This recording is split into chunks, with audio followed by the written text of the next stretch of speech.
Well, I've been thinking this week about family traditions, which we used to have in my family until my granddaughter was born and tradition went out the window.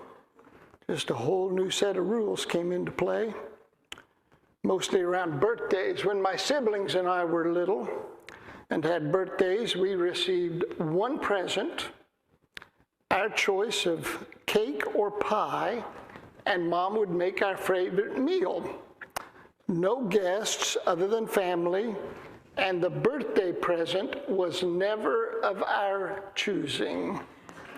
That was what Christmas was for, on the theory that you told Santa what you wanted, and you had a say in the matter. But birthdays, presents were always surprises, usually chosen by my father, who worked as a bug spray salesman, and therefore gave us for our birthdays bug spray promotional items. One year I received a radio in the shape of a bug whose bug antennas were actually functioning radio antennas. And then my father's company expanded into High Seas aftershave cologne, into the aftershave market, and that year's birthday present was a replica of a sailing ship, of a three-masted schooner. Birthdays in our house were low-cost affairs, but always interesting. So Madeline, our granddaughter, is turning 9 this week, and we've been asked to host the party. There'll be 16 third graders and numerous relatives in our home this upcoming Saturday from 2 to 4. I'm not sure yet if I will be in attendance. I've asked Stacy to find me a speech somewhere, anywhere. I really don't care. This is a clear departure from Gulley tradition, the extravagance of this party, and I'm not sure what to make of it. While I enjoy the familiarity of traditions, I'm not opposed to creating new ones so long as they are helpful and don't involve 16 third graders. But one does things for grandchildren one would never have done for their own children.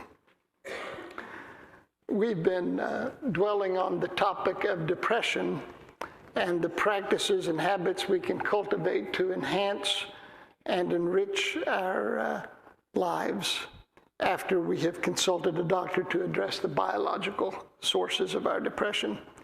Today I want to talk about the importance of traditions and their role in improving our lives.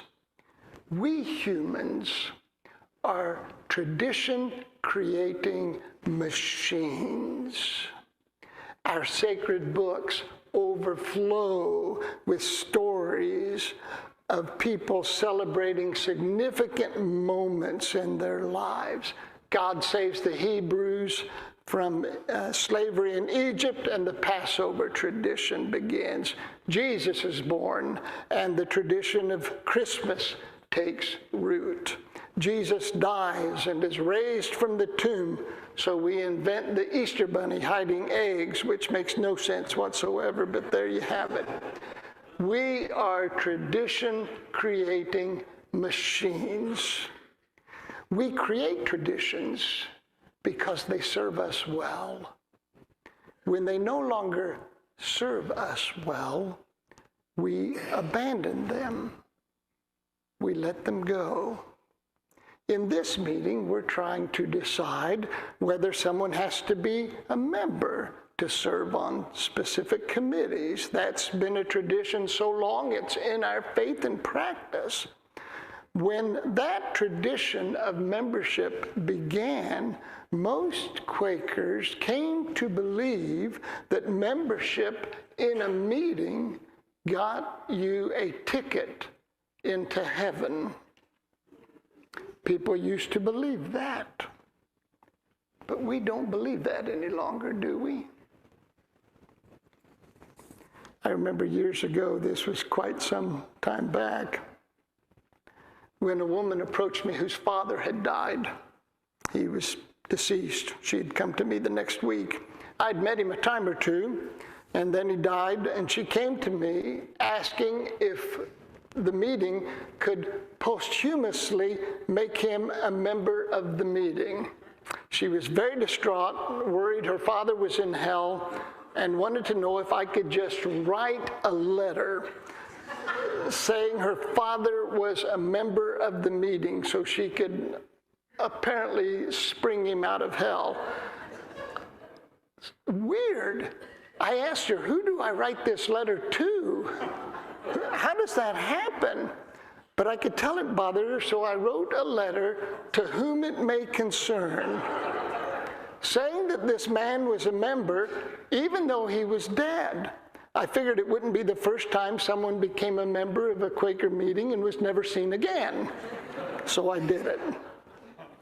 There are members of our meeting we never see who give little evidence of valuing the Quaker testimonies, and there are non-members who have invested themselves in the life and work of this meeting and embody the values we cherish. So this is causing us to look at a long-standing tradition and ask ourselves if we're still well served by that tradition. If you have a tradition in your life that doesn't serve you well, that doesn't help you navigate life with joy and purpose and meaning, it's time to let it go. Our unswerving devotion to unhelpful traditions can make us miserable. Have you ever caught yourself just doing something because the expectation is there, but it no longer brings you joy? Let it go. When I became your pastor back in the last century, gosh, that seems like a long time ago, there were people in the meeting who were made absolutely miserable by my theology. I could tell by watching them that they were just in misery. And these were wonderful people, but listening to me every Sunday was driving them crazy. But there's that pull of tradition, you see. They thought they had to come to Fairfield even if it made them miserable. A few of them asked me to change my theology. I told them I couldn't go back to my old theology, that the mind, I love this quote, I wish it were mine, it's by Ralph Waldo Emerson. But if I'm in a group of people and I don't think they know that, I go ahead and take credit for it myself. That the mind, once stretched by a new idea, seldom returns to its original dimensions. Isn't that true? The mind, once stretched by a new idea, never returns to its original dimensions. So I told these friends, I know it's hard to listen to me. Sometimes I can barely listen to me, myself. But I don't expect you to believe something just because I do. I don't want you to change your beliefs just to make me happy. Find a community that makes you happy. Find a new tradition. Here's what good traditions do for us and why they're so important for our well-being and happiness. Two things that good traditions do for us, and this is important. Good traditions connect us and reconnect us with people we love. Good traditions connect us and reconnect us with people we love. We never do traditions alone. Traditions, by their nature, involve others, and those others are ideally the people we love. If we find ourselves continuing a tradition with people we don't love, people who demean us, who bully us, who degrade us, it's time to end that tradition and start a new one with people who treat you with the dignity you deserve. Good traditions connect us and reconnect us with people we love. That's the first thing a good tradition does. The second thing a good tradition does is this. Good traditions reinforce our core values. Good traditions reinforce our core values. We're honoring the birth of Jesus this month. We do that because honoring the life of Jesus reminds us of our core values. And what are those? Compassion, love, generosity, forgiveness. And we need to be reminded of those virtues, don't we? When we fear and demonize immigrants, we need to remember that Jesus was an immigrant and was carried in his mother's arms to a better place, so we remember compassion. When we condemn Muslims or trans people or even Proud Boys, we all do it, we need to remember that Jesus was also hounded and condemned, and so we remember love.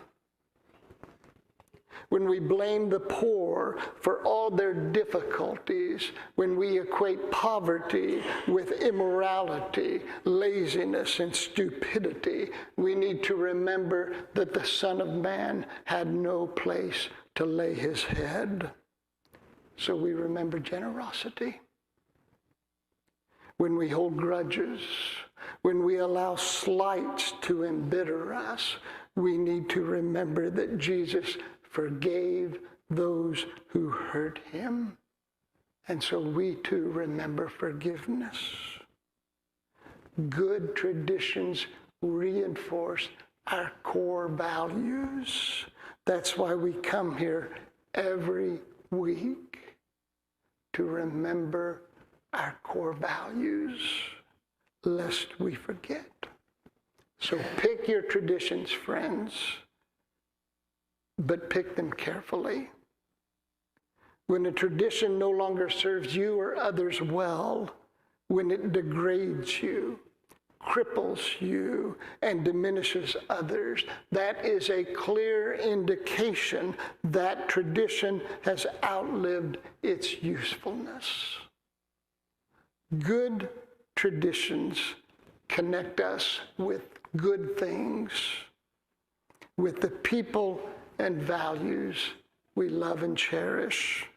Pick your traditions, friends, but pick them carefully, as you would the loveliest fruit on the finest tree.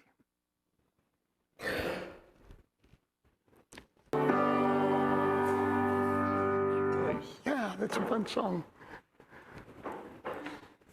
I had a very interesting experience this week, meeting with a woman who I've known a long time, who came to me several months ago with concerns about her job, her place of employment, where she said she was routinely treated with disrespect and contempt by her bosses and those she worked with.